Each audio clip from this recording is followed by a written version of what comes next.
La Sainte Bible, Louis II, introduction à la seconde épître aux Corinthiens.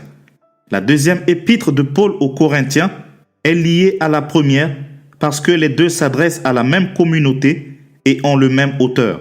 Il faut donc se référer à l'introduction de la première épître pour d'autres détails importants. L'auteur développe sa lettre dans une dynamique conforme à la littérature épistolaire. 1. Adresse et salutation. 2. Consolation de Paul au milieu de ses souffrances. 3. Ministère de Paul, succès remporté, motif de confiance. 4. Recommandation au sujet de la collecte pour les chrétiens de Jérusalem. 5. Paul défendant son ministère. 6. Derniers avertissements et salutations finales. Comme la première, la seconde épître de Paul aux Corinthiens ne comporte pas de message précis. Elle répond, elle aussi, à des problèmes de communauté. 2 cas méritent d'être évoqués. 1. La collecte pour les chrétiens de l'Église de Jésus-Christ. Paul tire de cette question un enseignement sur les offrandes chrétiennes dans l'Église. 2. La défense que Paul fait de son apostolat, selon développement cohérent, est une leçon pratique pour tous les disciples engagés comme témoins, missionnaires et apôtres de Jésus-Christ. Que celui qui se glorifie dans le Seigneur. Car ce n'est pas celui qui se recommande lui-même qui est approuvé, c'est celui que le Seigneur recommande. Cette seule suprême recommandation est la source de l'autorité de l'apôtre. Dans la deuxième épître aux Corinthiens, il y a des ruptures dans la construction littéraire incitant à y discerner plusieurs fragments d'épîtres dont nous avons parlé. La première se trouvait en 2 Corinthiens, chapitre 6, verset 14 et chapitre 7, verset 1. Elle comporte des exhortations pressantes. Par exemple, ne vous mettez pas avec les infidèles sous un joug étranger. La seconde se trouverait en 2 Corinthiens 10 à 13. Elle est souvent appelée l'épître dans les larmes. Paul y défend son ministère. Je me glorifierai donc bien plus volontiers de mes faiblesses afin que la puissance de Christ repose sur moi. C'est pourquoi je me plais dans les faiblesses, dans les outrages, dans les calamités, dans les persécutions, dans les détresses pour Christ. Toutefois, on ne saurait nier pour cela l'unité de l'épître. Elle repose sur la défense soutenue par l'apôtre Paul de son ministère et partant du ministère évangélique en général. Cette défense résulte des actes injurieux dont il avait été l'objet. Si quelqu'un a été une cause de tristesse, ce n'est pas moi qui l'a attristé, c'est vous tous, du moins en partie pour ne rien exagérer. On l'a déjà souligné, une lecture attentive des 2 épîtres aux Corinthiens suggère que Paul en a écrit plusieurs à cette communauté chrétienne. Entre ces différentes correspondances, plusieurs événements avaient eu lieu. Paul avait effectué un premier voyage à Corinthe au cours duquel il y croyait avoir donné des réponses satisfaisantes aux questions qui se posaient. Cependant, cette visite semble n'avoir pas été concluante. Paul avait donc dû retourner en Asie en raison de l'attachement des Corinthiens à l'apôtre Paul, le fondateur de leur communauté. Celui-ci s'appuie donc sur cette marque de confiance dont il bénéficie pour justifier son apostolat devant les attaques dont il était victime. C'est ce qui explique le caractère polémique de l'épître. La catéchèse doctrinale qui résulte de cette légitime défense que Paul fait de son ministère apostolique est donc claire. Il établit par là ce que doit être de façon générale l'autorité apostolique et pastorale dans l'Église. La lecture de 2 Corinthiens de 10 à 12 laisse apparaître un autre groupe d'adversaires de Paul. Ceux qui cherchent un prétexte afin qu'il soit trouvé tel que nous dans les choses dont il se glorifie. Ces hommes-là sont des faux apôtres, des ouvriers trompeurs déguisés en apôtres de Christ. Et cela n'est pas étonnant, puisque Satan lui-même se déguise en ange de lumière. Qui furent tous ces adversaires de Paul? Il est difficile de le savoir avec précision, mais il est fort possible que dans les communautés qu'il avait créées, se trouvaient certains membres qui proféraient des injures contre lui ou se comportaient tout simplement d'une manière non conforme. 2 Corinthiens, chapitre 1er. Adresse et salutation. Paul, apôtre de Jésus-Christ par la volonté de Dieu, et le frère Timothée, à l'église de Dieu qui est à Corinthe, et à tous les saints qui sont dans toute l'Achaïe. Que la grâce et la paix vous soient données de la part de Dieu notre Père et du Seigneur Jésus-Christ. consolation de l'apôtre au milieu de ses souffrances, motifs pour lesquels il a différé sa visite aux Corinthiens. Béni soit Dieu le Père de notre Seigneur Jésus-Christ, le Père des miséricordes et le Dieu de toute consolation, qui nous console dans toutes nos afflictions, afin que par la consolation dont nous sommes l'objet, de la part de Dieu, nous puissions consoler ceux qui se trouvent dans quelque affliction. Car, de même que les souffrances de Christ abondent en nous, de même, notre consolation abonde en Christ. Si nous sommes affligés, c'est pour votre consolation et pour votre salut. Si nous sommes consolés, c'est pour votre consolation qui se réalise par la patience à supporter les mêmes souffrances que nous endurons. Et notre espérance à votre égard est ferme, parce que nous savons que si vous avez part aux souffrances, vous avez part aussi à la consolation. Nous ne voulons pas, en effet, vous laisser ignorer, frères, au sujet de la tribulation qui nous est survenue dans l'Achaïe, que nous avons été excessivement accablés, au-delà de nos forces, de telle sorte que nous désespérions même de conserver la vie, et nous regardions comme certains notre arrêt de mort, afin de ne pas placer notre confiance en nous-mêmes, mais de la placer en Dieu, qui ressuscite les morts. C'est lui qui nous a délivrés et qui nous délivrera d'une telle mort, lui de qui nous espérons qu'il nous délivrera encore. Vous-même aussi nous assistons de vos prières, afin que la grâce obtenue pour nous par plusieurs soit pour plusieurs une occasion de rendre grâce à notre sujet. Car ce qui fait notre gloire, c'est ce témoignage de notre conscience que nous sommes conduits dans le monde et surtout à votre égard avec sainteté et pureté devant Dieu, non point avec une sagesse charnelle, mais avec la grâce de Dieu. Nous ne vous écrivons pas autre chose que ce que vous lisez et ce que vous reconnaissez. Et j'espère que vous le reconnaîtrez jusqu'à la fin, comme vous avez déjà reconnu en partie que nous sommes votre gloire, de même que vous serez aussi la nôtre au jour du Seigneur Jésus. Dans cette persuasion, je voulais aller d'abord vers vous, afin que vous eussiez une double grâce. Je voulais passer chez vous pour me rendre en Macédoine, puis revenir de la Macédoine chez vous, et vous m'auriez fait accompagner en Judée. Est-ce que, en voulant cela, j'ai donc usé de légèreté? Ou bien, mes résolutions sont-elles des résolutions selon la chair, de sorte qu'il n'y ait en moi le oui et le non? Aussi vrai que Dieu est fidèle, la parole que nous vous avons adressée n'a pas été oui et non. Car le Fils de Dieu, Jésus-Christ, qui a été prêché par nous au milieu de vous, par moi et par Sylvain et par Timothée, n'a pas été oui et non, mais c'est oui qui a été en lui. Car pour ce qui concerne toutes les promesses de Dieu, c'est en lui qu'est le oui. C'est pourquoi encore, l'amen par lui est prononcé par nous à la gloire de Dieu. Et celui qui nous a fermis avec vous en Christ et qui nous a oints, c'est Dieu, lequel nous a aussi marqués d'un sceau et a mis dans nos cœurs les arts de l'esprit. Or, je prends Dieu à témoin sur mon âme que c'est pour vous épargner que je ne suis plus allé à Corinthe. Non pas que nous dominions sur votre foi, mais nous contribuons à votre joie, car vous êtes fermes dans la foi. 2 Corinthiens, chapitre 2. Je résolus donc en moi-même de ne pas retourner chez vous dans la tristesse, car si je vous attriste, qui peut me réjouir, sinon celui qui est attristé par moi?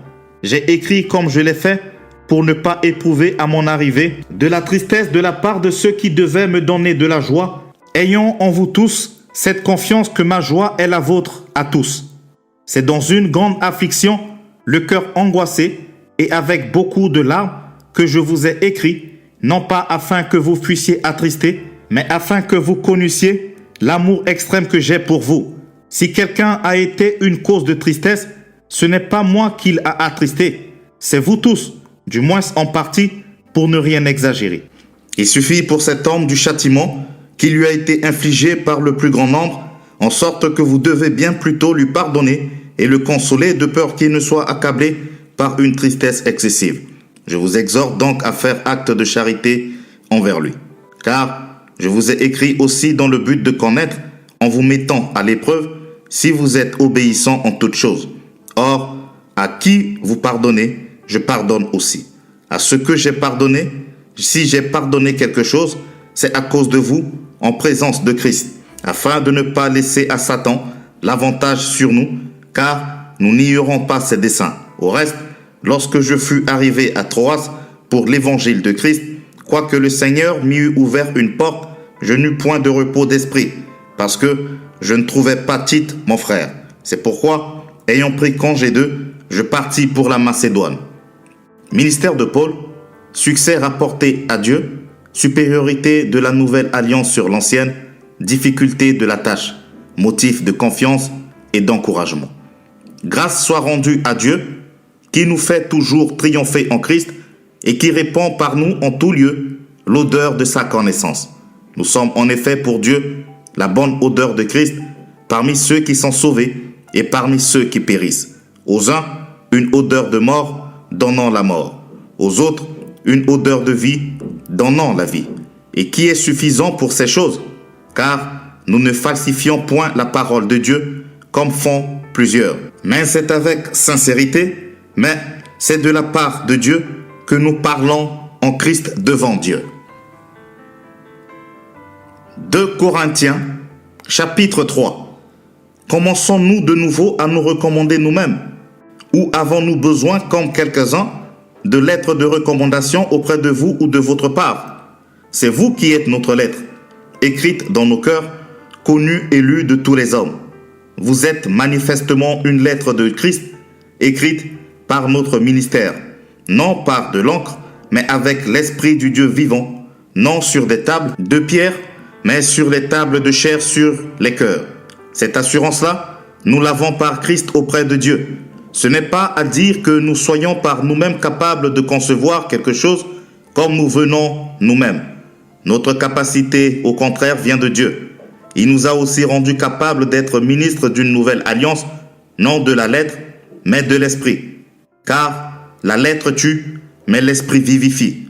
Or, si le ministère de la parole gravé avec des lettres sur des pierres a été glorieux, au point que les fils d'Israël ne pouvaient fixer les regards sur le visage de Moïse à cause de la gloire de son visage, bien que cette gloire fût passagère, combien le ministère de l'Esprit ne sera-t-il pas plus glorieux?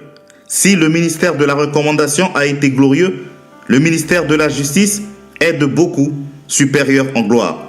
Et sous ce rapport, ce qui a été glorieux ne l'a point été à cause de cette gloire qui lui est supérieure. En effet, si ce qui était passager a été glorieux, ce qui est permanent est bien plus glorieux. Ayons donc cette espérance, nous usons d'une grande liberté et nous ne faisons pas comme Moïse qui mettait un voile sur son visage pour que les fils d'Israël ne fixassent pas le regard sur la fin de ce qui était passager.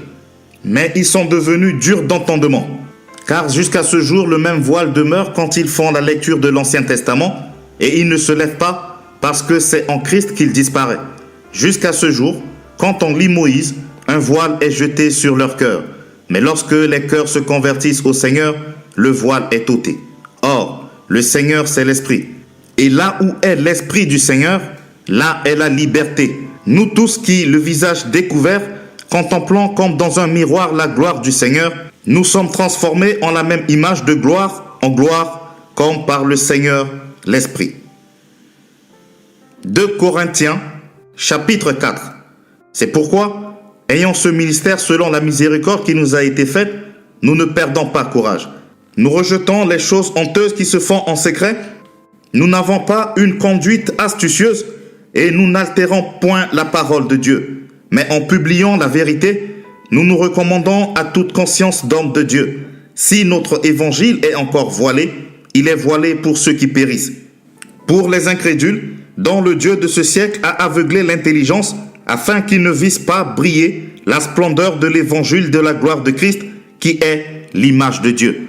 Nous ne nous prêchons pas nous-mêmes.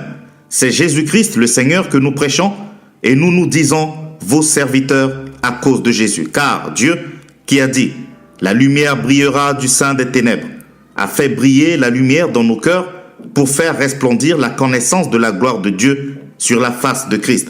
Nous portons ce trésor dans des vases de terre, afin que cette grande puissance soit attribuée à Dieu et non pas à nous. Nous sommes pressés de cette manière, mais non réduits à l'extrémité, dans la détresse, mais non dans le désespoir, persécutés, mais non abandonnés, abattus, mais non perdus, portant toujours avec nous dans notre corps la mort de Jésus, afin que la vie de Jésus soit aussi manifestée dans notre corps. Car nous qui vivons, nous sommes sans cesse livrés à la mort à cause de Jésus, afin que la vie de Jésus soit aussi manifestée dans notre chair mortelle. Ainsi, la mort agit en nous et la vie agit en vous. Et comme nous avons le même esprit de foi qui est exprimé dans cette parole de l'Écriture, j'ai cru, c'est pourquoi j'ai parlé. Nous aussi, nous croyons. Et c'est pour cela que nous parlons, sachant que celui qui a ressuscité le Seigneur Jésus nous ressuscitera aussi avec Jésus et nous fera paraître avec vous en sa présence. Car tout cela arrive à cause de vous, afin que la grâce en se multipliant fasse abonder à la gloire de Dieu les actions de grâce d'un plus grand nombre. C'est pourquoi nous ne perdons pas courage. Et lors même que notre homme extérieur s'est détruit, notre homme intérieur se renouvelle de jour en jour, car nos légères afflictions du moment présent produisent pour nous, au-delà de toute mesure, un poids éternel de gloire, parce que nous regardons non point aux choses visibles, mais à celles qui sont invisibles, car les choses visibles sont passagères et les invisibles sont éternelles. 2 Corinthiens, chapitre 5. Nous savons en effet que si cette tente où nous habitons sur la terre est détruite, nous avons dans le ciel un édifice qui est l'ouvrage de Dieu, une demeure éternelle qui n'a pas été faite de main d'homme. Aussi, nous gémissons dans cette tente, désirant revêtir notre domicile céleste, si du moins nous sommes trouvés vêtus et non pas nus. Car, tandis que nous sommes dans cette tente, nous gémissons, accablés, parce que nous voulons non pas nous dépouiller, mais nous revêtir, afin que ce qui est mortel soit englouti par la vie.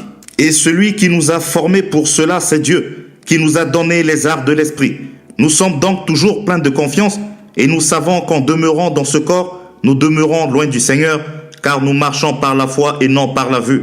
Nous sommes pleins de confiance, et nous aimons mieux quitter ce corps et demeurer auprès du Seigneur. C'est pour cela aussi que nous nous efforçons de lui être agréables, soit que nous demeurions dans ce corps, soit que nous le quittions. Car il nous faut tous comparaître devant le tribunal de Christ, afin que chacun reçoive selon le bien ou le mal qu'il aurait fait, étant dans son corps. Connaissant donc la crainte du Seigneur, nous cherchons à convaincre les hommes. Dieu nous connaît, et j'espère que dans vos consciences, vous nous connaissez aussi. Nous ne nous recommandons pas de nouveau nous-mêmes auprès de vous, mais nous vous donnons occasion de vous glorifier à notre sujet, afin que vous puissiez répondre à ceux qui tirent gloire de ce qui est dans les apparences et non dans le cœur. En effet, si je suis hors de sens, c'est pour Dieu. Si je suis de bon sens, c'est pour vous. Car l'amour de Christ nous presse, parce que nous estimons que si un seul est mort pour tous, tous donc sont morts, et qu'il est mort pour tous, afin que ceux qui vivent ne vivent plus pour eux-mêmes, mais pour celui qui est mort et ressuscité pour eux. Ainsi, dès maintenant, nous ne connaissons personne selon la chair. Et si nous avons connu Christ selon la chair, maintenant nous ne le connaissons plus de cette manière. Si quelqu'un est en Christ, il est une nouvelle créature. Les choses anciennes sont passées, voici toutes choses sont devenues nouvelles. Et tout cela vient de Dieu, qui nous a réconciliés avec lui par Christ et qui nous a donné le ministère de la réconciliation. Car Dieu était en Christ, réconciliant le monde avec lui-même, en n'imputant point aux hommes leurs offenses, et il a mis en nous la parole de la réconciliation. Nous faisons donc les fonctions d'ambassadeurs pour Christ, comme si Dieu exhortait par nous. Nous vous en supplions au nom de Christ, soyez réconciliés avec Dieu. Celui qui n'a point connu le péché, il a fait devenir péché pour nous, afin que nous devenions en lui justice de Dieu. 2 Corinthiens, chapitre 6. Dévouement et fidélité de Paul dans son ministère. Exhortation pressante aux Corinthiens. Joie de l'apôtre à la nouvelle apportée par Tite, des heureux effets produits sur eux par sa dernière lettre. Puisque nous travaillons avec Dieu, nous vous exhortons à ne pas recevoir la grâce de Dieu en vain, car il dit « Au temps favorable, je t'ai exaucé. Au jour du salut, je t'ai secouru. Voici maintenant le temps favorable. Voici maintenant le jour du salut. » Nous ne donnons aucun sujet de scandale en quoi que ce soit, afin que le ministère ne soit pas un objet de blâme. Mais nous nous rendons à tout égard recommandables, comme serviteurs de Dieu, par beaucoup de patience dans les tribulations, dans les calamités, dans les détresses, sous les coups, dans les prisons, dans les troubles, dans les travaux, dans les veilles, dans les jeûnes, par la pureté, par la connaissance, par la longanimité, par la bonté, par un esprit saint, par une charité sincère, par la parole de vérité, par la puissance de Dieu, par les armes offensives et défensives de la justice, au milieu de la gloire et de l'ignominie, au milieu de la mauvaise et de la bonne réputation, étant regardé comme imposteur, quoique véridique, comme inconnu, quoique bien connu, comme mourant, et voici, nous vivons, comme châtié, quoique non mis à mort, comme attristé, et nous sommes toujours joyeux, comme pauvres, et nous en enrichissions plusieurs, comme n'ayant rien, et nous possédons toutes choses. Notre bouche s'est ouverte pour vous, Corinthiens, notre cœur s'est élargi. Vous n'êtes point à l'étroit au-dedans de nous, mais vos entrailles se sont rétrécies. Rendez-nous l'appareil. Je vous parle comme à mes enfants. Élargissez-vous aussi. Ne vous mettez pas avec les infidèles sous un joug étranger. Car quel rapport y a-t-il entre la justice et l'iniquité? Ou qu'y a-t-il de commun entre la lumière et les ténèbres? Quel accord y a-t-il entre Christ et Bélial? Ou quelle part a le fidèle avec l'infidèle? Quel rapport y a-t-il entre le temple de Dieu et les idoles? Car nous sommes le temple du Dieu vivant, comme Dieu l'a dit. J'habiterai et je marcherai au milieu d'eux. Je serai leur Dieu et ils seront mon peuple. C'est pourquoi sortez du milieu d'eux et séparez-vous, dit le Seigneur. Ne touchez pas ce qui est impur et je vous accueillerai. Je serai pour vous un père et vous serez pour moi des fils et des filles, dit le Seigneur Tout-Puissant. 2 Corinthiens, chapitre 7. Ayant donc de telles promesses, bien-aimés, purifions-nous de toute souillure, de la chair et de l'esprit, en achevant notre sanctification dans la crainte de Dieu. Donnez-nous une place dans vos cœurs. Nous n'avons fait tort à personne, nous n'avons ruiné personne, nous n'avons tiré du profit de personne. Ce n'est pas pour vous condamner que je parle de la sorte, car j'ai déjà dit que vous êtes dans nos cœurs à la vie et à la mort. J'ai une grande confiance en vous, j'ai tout sujet de me glorifier de vous. Je suis rempli de consolation, je suis comblé de joie au milieu de toutes nos tribulations. Car depuis notre arrivée en Macédoine, notre chair n'eut aucun repos. Nous nous étions affligés de toute manière. Lutte au dehors, crainte au dedans. Mais Dieu qui console ceux qui sont abattus nous a consolés par l'arrivée de Tite, et non seulement par son arrivée, mais encore par la consolation que Tite lui-même ressentait à votre sujet. Il nous a raconté votre ardent désir, vos larmes, votre zèle pour moi, en sorte que ma joie a été d'autant plus grande. Quoique je vous ai attristé par ma lettre, je ne m'en répands pas. Et si je m'en suis repenti, car je vois que cette lettre vous a attristé, bien que momentanément, je me réjouis à cette heure, non pas de ce que vous avez été attristé, mais de ce que votre tristesse vous a porté à la repentance. Car vous avez été attristé selon Dieu, afin de ne recevoir de notre part aucun dommage. En effet, la tristesse selon Dieu produit une repentance à salut dont on ne se répand jamais, tandis que la tristesse du monde produit la mort. Et voici, cette même tristesse selon Dieu, quel empressement n'a-t-elle pas produit en vous? Quelle justification, quelle indignation, quelle crainte, quel désir ardent, quel zèle, quelle punition. Vous avez montré à tout égard que vous étiez purs dans cette affaire.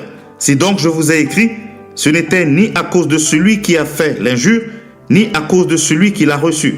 C'était afin que votre empressement pour nous fût manifesté parmi vous devant Dieu. C'est pourquoi nous avons été consolés, mais outre notre consolation, nous avons été réjouis beaucoup plus encore par la joie de Tite, dont l'esprit a été tranquillisé par vous tous. Et si devant lui, je me suis un peu glorifié à votre sujet, je n'en ai point eu de confusion. Mais comme nous vous avons toujours parlé selon la vérité, ce dont nous nous sommes glorifiés auprès de Tite s'est trouvé être aussi la vérité. Il éprouve pour vous un redoublement d'affection au souvenir de votre obéissance à tous et de l'accueil que vous lui avez fait avec crainte et tremblement. Je me réjouis de pouvoir en toutes choses me confier en vous. 2 Corinthiens, chapitre 8.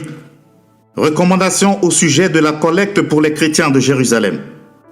Nous vous faisons connaître, frères, la grâce de Dieu qui s'est manifestée dans les églises de la Macédoine. Au milieu de beaucoup de tribulations qui les ont éprouvées, leur joie débordante et leur pauvreté profonde ont produit avec abondance de riches libéralités de leur part. Ils ont, je l'atteste, donné volontairement selon leurs moyens, et maintenant au-delà de leurs moyens, nous demandons, avec de grandes instances, la grâce de prendre part à l'assistance destinée aux saints. Et non seulement ils ont contribué comme nous l'espérions, mais ils se sont d'abord donnés eux-mêmes au Seigneur, puis à nous, par la volonté de Dieu. Nous avons donc engagé Tite à achever chez vous cette œuvre de bienfaisance, comme il l'avait commencé. De même que vous excellez en toutes choses, en foi, en parole, en connaissance, en zèle à tous égards, et dans votre amour pour nous, faites en sorte d'exceller aussi dans cette œuvre de bienfaisance. Je ne dis pas cela pour donner un ordre, mais pour éprouver par le zèle des autres la sincérité de votre charité. Car vous connaissez la grâce de notre Seigneur Jésus-Christ, qui pour vous s'est fait pauvre, de riche qu'il était, afin que par sa pauvreté vous fussiez enrichis. C'est un avis que je donne là-dessus, car cela vous convient, à vous qui non seulement avez commencé à agir, mais qui en avez eu la volonté dès l'année dernière. Achevez donc maintenant d'agir, afin que l'accomplissement selon vos moyens réponde à l'empressement que vous avez mis à vouloir. La bonne volonté, quand elle existe, est agréable en raison de ce qu'elle peut avoir à sa disposition et non de ce qu'elle n'a pas. Car il s'agit non de vous exposer à la détresse pour soulager les autres, mais de suivre une règle d'égalité.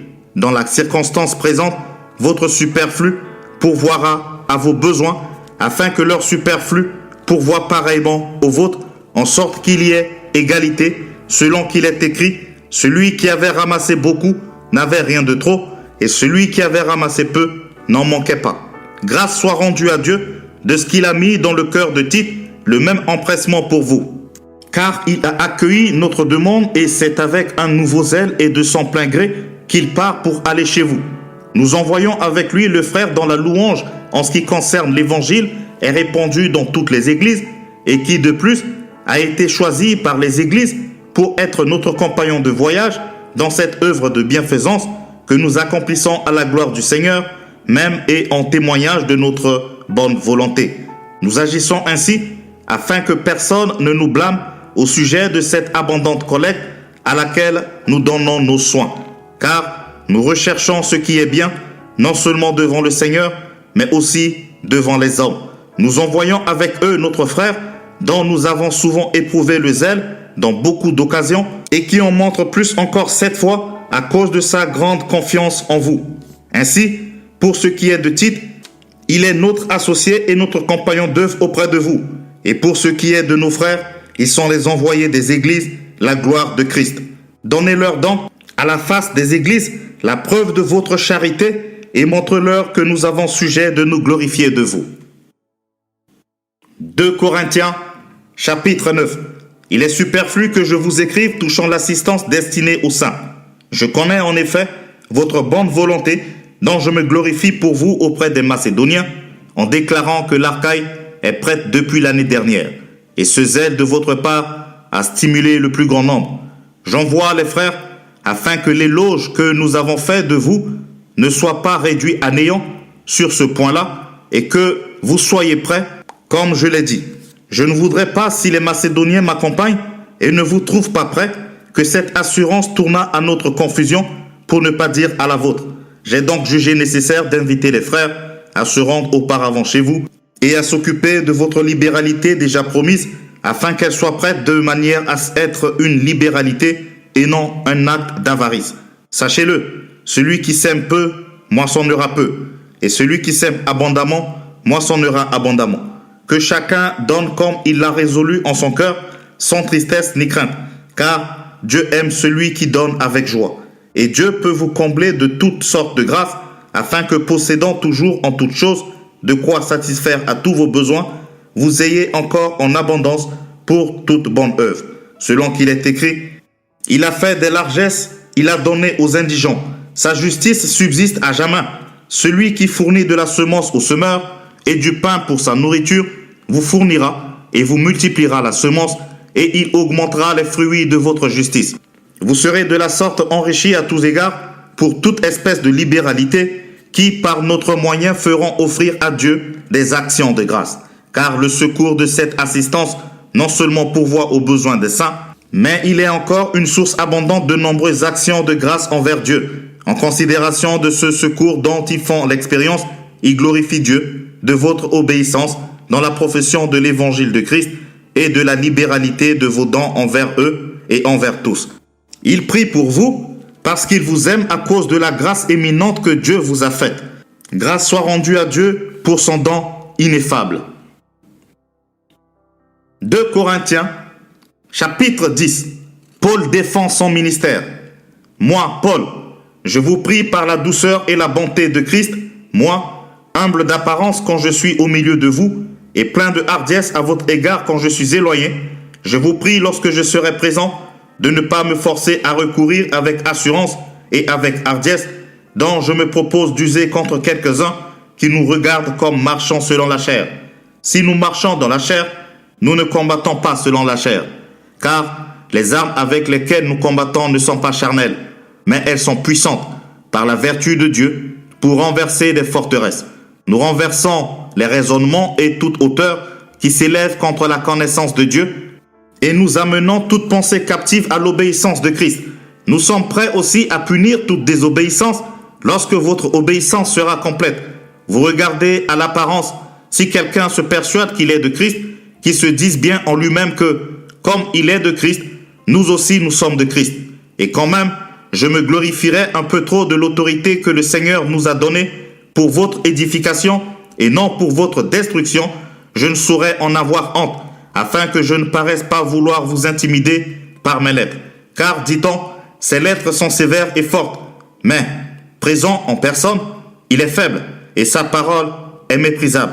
Que celui qui parle de la sorte considère que tel nous sommes en parole dans nos lettres étant absents, tel aussi nous sommes dans nos actes étant présents.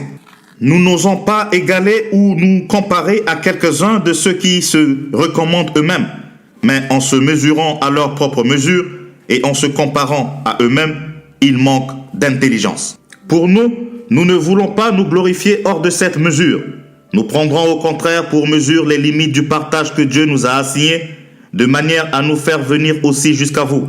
Nous ne dépassons point nos limites, car si nous n'étions pas venus jusqu'à vous, car c'est bien jusqu'à vous que nous sommes arrivés avec l'évangile de Christ. Ce n'est pas hors de toute mesure, ce n'est pas des travaux d'autrui que nous nous glorifions, mais c'est avec l'espérance, si votre foi augmente, de grandir encore davantage parmi vous, selon les limites qui nous sont assignées, et d'annoncer l'évangile au-delà de chez vous, sans nous glorifier de ce qui a été fait dans les limites assignées à d'autres. Que celui qui se glorifie dans le Seigneur. Car ce n'est pas celui qui se recommande lui-même qui est approuvé, c'est celui que le Seigneur recommande. 2 Corinthiens, chapitre 11. Oh, si vous pouviez supporter de ma part un peu de folie, mais vous me supportez. Car je suis jaloux de vous, d'une jalousie de Dieu, parce que je vous ai fiancé à un seul époux, pour vous présenter à Christ comme une vierge pure. Toutefois, de même que le serpent séduisit Ève par sa ruse, je crains que vos pensées ne se corrompent et ne se détournent de la simplicité à l'égard de Christ. Car si quelqu'un vient vous prêcher un autre Jésus que celui que nous avons prêché, ou si vous recevez un autre esprit que celui que vous avez reçu, ou un autre évangile que celui que vous avez embrassé, vous le supportez fort bien. Or, j'estime que je n'ai été inférieur en rien à ces apôtres par excellence. Si je suis un ignorant sous le rapport du langage, je ne le suis point sous celui de la connaissance, et nous l'avons montré parmi vous à tout égard et en toutes choses. Ou bien, ai-je commis un péché parce que, m'abaissant moi-même, afin que vous fussiez élevés, je vous ai annoncé gratuitement l'évangile de Dieu. J'ai dépouillé d'autres églises en recevant d'elles un salaire pour vous servir. Et lorsque j'étais chez vous et que je me suis trouvé dans le besoin, je n'ai été à charge à personne, car les frères venus de Macédoine ont pourvu à ce qui me manquait. En toutes choses, je me suis gardé de vous être à charge et je m'en garderai. Par la vérité de Christ qui est en moi, je déclare que ce sujet de gloire ne me sera pas enlevé dans les contrées de l'Archaïe. Pourquoi? Parce que je ne vous aime pas, Dieu le sait. Mais j'agis et j'agirai de la sorte pour ôter ce prétexte à ceux qui cherchent un prétexte, afin qu'ils soient trouvés tels que nous dans les choses dont ils se glorifient. Ces hommes-là sont des faux apôtres, des ouvriers trompeurs déguisés en apôtres de Christ. Et cela n'est pas étonnant, puisque Satan lui-même se déguise en ange de lumière. Il n'est donc pas étrange que ces ministres aussi se déguisent en ministres de justice. Leur fin sera selon leurs œuvres. Je le répète, que personne ne me regarde comme un insensé. Sinon, recevez-moi comme un insensé, afin que moi aussi je me glorifie un peu. Ce que je dis avec l'assurance d'avoir sujet de me glorifier, je ne le dis pas selon le Seigneur, mais comme par folie. Se glorifie selon la chair, je me glorifierai aussi, car vous supportez volontiers les insensés, vous qui êtes sages. Si quelqu'un vous a servi, si quelqu'un vous dévore, si quelqu'un s'empare de vous, si quelqu'un est arrogant, si quelqu'un vous frappe au visage, vous le supportez. J'ai honte de le dire, nous avons montré de la faiblesse. Cependant, tout ce que peut oser quelqu'un, je parle en insensé, moi aussi je l'ose. Sont-ils hébreux? Moi aussi. Sont-ils israélites? Moi aussi. Sont-ils de la postérité d'Abraham? Moi aussi. Sont-ils ministres de Christ? Je parle en homme qui extravague. Je le suis plus encore. Par les travaux, bien plus. Par les coups, bien plus. Par les emprisonnements, bien plus. Souvent en danger de mort. 5 fois j'ai reçu des Juifs 40 coups, moins 1. 3 fois j'ai été battu de verge. 1 fois j'ai été lapidé. 3 fois j'ai fait naufrage. J'ai passé un jour et une nuit dans la Bible. Fréquemment en voyage, j'ai été en péril sur les fleuves, en péril de la part des brigands, en péril de la part de ceux de ma nation, en péril de la part des païens, en péril dans les villes, en péril dans les déserts, en péril sur la mer, en péril parmi les faux frères. J'ai été dans le travail et dans la peine, exposé à de nombreuses veilles, à la faim et à la soif, à des jeûnes multipliés, au froid et à la nudité. Et sans parler d'autre chose, je suis assiégé chaque jour par les soucis que me donnent toutes les églises. Qui est faible que je ne sois faible, qui vient à tomber que je ne brûle. S'il faut se glorifier, c'est de ma faiblesse que je me glorifierai. Dieu, qui est le Père du Seigneur Jésus et qui est béni éternellement, sait que je ne mens point. À Damas, le gouverneur du roi Arétas faisait garder la ville des Damascéniens pour se saisir de moi. Mais on me descendit par une fenêtre dans une corbeille le long de la muraille et j'échappais de leurs mains. 2 Corinthiens, chapitre 12. Il faut se glorifier. Cela n'est pas bon. J'en viendrai néanmoins à des visions et à des révélations du Seigneur. Je connais un homme en Christ qui fut, il y a 14 ans, ravi jusqu'au 3e ciel. Si ce fut dans son corps, je ne sais. Si ce fut hors de son corps, je ne sais. Dieu le sait. Et je sais que cet homme, si ce fut dans son corps ou sans son corps, je ne sais, Dieu le sait, fut enlevé dans le paradis et qu'il entendit des paroles ineffables qui n'est pas permis à un homme d'exprimer. Je me glorifierai d'un tel homme, mais de moi-même je ne me glorifierai pas, sinon de mes infirmités. Si je voulais me glorifier, je ne serais pas un insensé, car je dirais la vérité. Mais je m'en abstiens, afin que personne n'ait à mon sujet une opinion supérieure à ce qu'il voit en moi ou à ce qu'il entend de moi.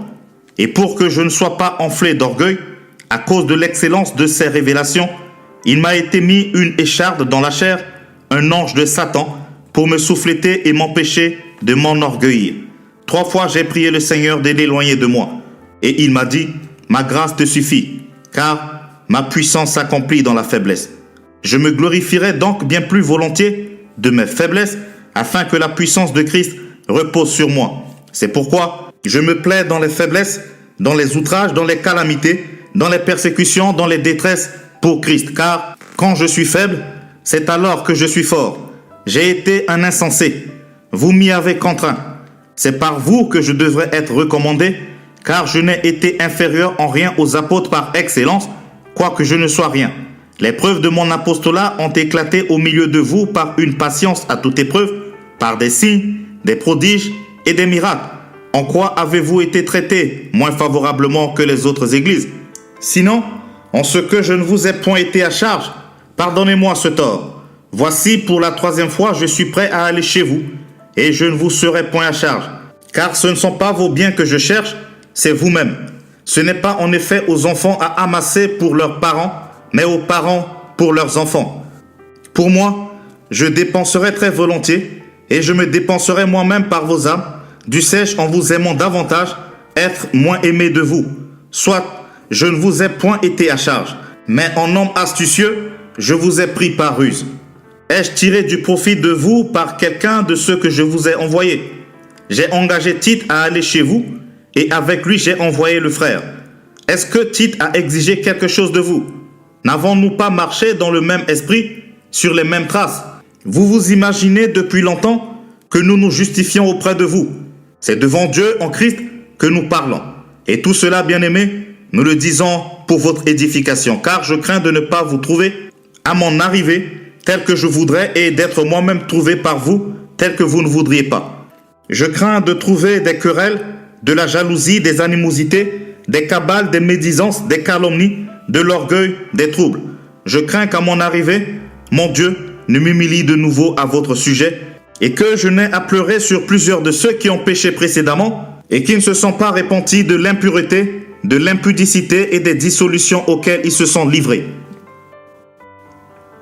2 Corinthiens, chapitre 13. Derniers avertissements aux Corinthiens. Salutations. Je vais chez vous pour la 3e fois. Toute affaire se réglera sur la déclaration de 2 ou de 3 témoins. Lorsque j'étais présent pour la 2e fois, j'ai déjà dit, et aujourd'hui que je suis absent, je dis encore d'avance à ceux qui ont péché précédemment et à tous les autres que, si je retourne chez vous, je n'userai d'aucun ménagement, puisque vous cherchez une preuve que Christ parle de moi, lui qui n'est pas faible à votre égard, mais qui est puissant parmi vous.